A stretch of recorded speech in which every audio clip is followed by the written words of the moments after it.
Hi viewers, welcome to Yaya twins channel.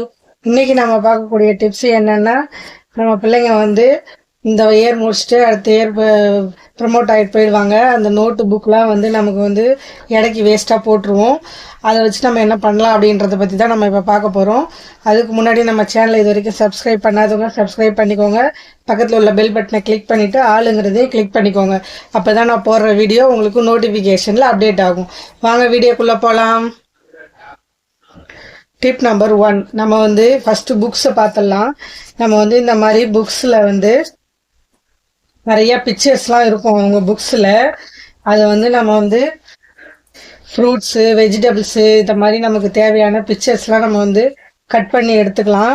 இந்த மாதிரி அவங்களுக்கு தேவையானது, அவங்களுக்கு பிடிச்சது, நமக்கு ப்ராஜெக்ட்லாம் தேவைப்படும். அதுக்கான இதெல்லாம் நம்ம இந்த மாதிரி நம்ம கட் பண்ணி எடுத்துக்கலாம்.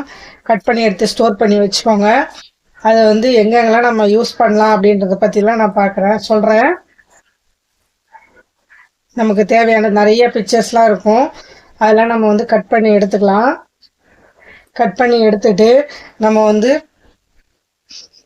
ப்ராஜெக்ட்லாம் அடுத்த இயர் நமக்கு இப்போ ப்ராஜெக்ட்லாம் நிறைய தேவைப்படும். அதுக்கு நம்ம யூஸ் பண்ணிக்கலாம். அடுத்ததாக பார்த்தீங்கன்னாக்கா நம்ம இந்த மாதிரி பிக்சர்ஸ்லாம் நம்ம கட் பண்ணி அவங்க பீரோவில் அவங்க ட்ரெஸ் வச்சுக்கிற பீரோவில் அவங்களுக்கு பிடிச்ச டிசைனு, அவங்களுக்கு வெஹிக்கிள்ஸ்லாம் ரொம்ப பிடிக்கும்னா வெஹிக்கிள்ஸ் பிக்சராக ஒட்டிடுங்க. அது மேலே செல்லோ டோப் போட்டு ஒட்டிடுங்க. அப்போ தான் டஸ்ட்டு படியாது, பார்க்க ரொம்ப அழகாக ஷைனிங்காக இருக்கும். அவங்களுக்கு ஃப்ரூட்ஸ் பிடிச்சிருந்தா ஃப்ரூட்ஸு, பேர்ட்ஸு, ஃப்ளவர்ஸு, அந்த மாதிரி அவங்களுக்கு எது பிடிச்சிருக்கோ அதை அவங்க பீரோவில் ஒட்டி விட்டுட்டிங்கன்னா அடிக்கடி பார்ப்பாங்க, ரொம்ப ஹாப்பியாக இருப்பாங்க. அது இப்படி பீரோவில் ஒட்டுறதுக்கு உங்களுக்கு விருப்பம் இல்லைனாக்கா, அது மட்டும் இல்லாமல் நம்ம மிரரில் இந்த மாதிரி அவங்களுக்கு பிடிச்ச டிசைன்ஸ்லாம் நம்ம இந்த மாதிரி லைனாக இப்படி கார்னர் பூரா நம்ம ஒட்டி விட்டுக்கலாம். இல்லைனா ஒரு டிசைனாக கூட நம்ம ஒட்டி விட்டுக்கலாம். அவங்களுக்கு ரொம்பவே பார்க்கறதுக்கு ரொம்ப ஹாப்பியாக இருப்பாங்க. எப்போல்லாம் மிரரை பார்க்குறாங்களோ அப்போல்லாம் அவங்களுக்கு ரொம்ப பிடிக்கும். அவங்களுக்கு பிடிச்ச பிக்சர்ஸ்லாம் ஒட்டி விட்டுருங்க. ஓகேங்களா? அடுத்ததாக பார்த்தீங்கன்னா அவங்க புக்கு வைக்கிற ஷெல்ஃபில் நான் இந்த மாதிரி ஒட்டி விட்டுருக்கேன்.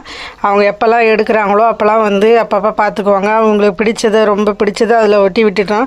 வெஜிடபிள்ஸு, பேர்ட்ஸு, அவங்களுக்கு எது ரொம்ப பிடிக்குதோ அந்த மாதிரி நீங்கள் ஒட்டி விட்டுட்டிங்கன்னா பார்க்க ரொம்பவே அழகாக இருக்கும்.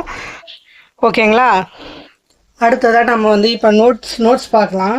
நோட் நமக்கு நிறைய பேஜஸ் எழுதிட்டு கொஞ்சம் பேஜஸ் விட்டு வச்சுருப்பாங்க. இல்லைனா நிறைய கொஞ்சமாக பேஜ் எழுதிட்டு நிறைய வேஸ்ட்டாக பேப்பர் இருக்கும். அது நம்ம அப்படியே இடைக்கு போடுறத விட நம்ம இந்த மாதிரி எழுதின பேப்பரை மட்டும் நம்ம இப்படி கட் பண்ணி எடுத்துக்கோங்க. எழுதின பேப்பரை மட்டும் கட் பண்ணி எடுத்துட்டு இந்த மாதிரி எழுதின பேப்பரை மட்டும் நம்ம இப்படி கட் பண்ணி எடுத்துட்டோம்னாக்கா நமக்கு இவ்வளோ இப்படி நோட் அப்படியே நம்ம யூஸ் பண்ணிக்கலாம். நம்ம ஒரு கணக்கு வழக்கு எழுதுறதுக்கு, ஒரு மளிகை கடைக்கு நம்ம போகிறோம், அது எவ்வளோ ஆச்சு செலவாச்சுன்னு எழுதுறதுக்கு, ஒரு கோலம் போட்டு பார்க்குறதுக்கு, இல்லைனா ஒரு ஃபோன் நம்பர், அட்ரஸ்லாம் ஏதாச்சும் டக்குன்னு எழுதணும்னா எழுதி வைக்கிறதுக்கு நம்ம யூஸ் பண்ணிக்கலாம். குழந்தைங்களுக்கும் ஒரு ரஃப் நோட்டாக நம்ம கொடுக்கலாம். அவங்க சம் போட்டு பார்க்குறதுக்கெலாம் ஒரு ரஃப் நோட்டாக நமக்கு அவங்களுக்கு கொடுக்கலாம். இது அப்படியே கூட நம்ம யூஸ் பண்ணிக்கலாம். கொஞ்சம் பேப்பர் தான் அதை கட் பண்ணிவிட்டு அப்படியே நம்ம இப்படியே நோட்டாகவே யூஸ் பண்ணிக்கலாம்.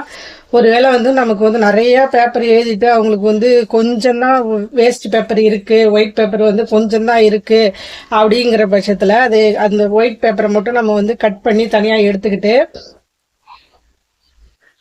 அதை நம்ம ஸ்டாப்லர் பின் பண்ணிக்கணும்.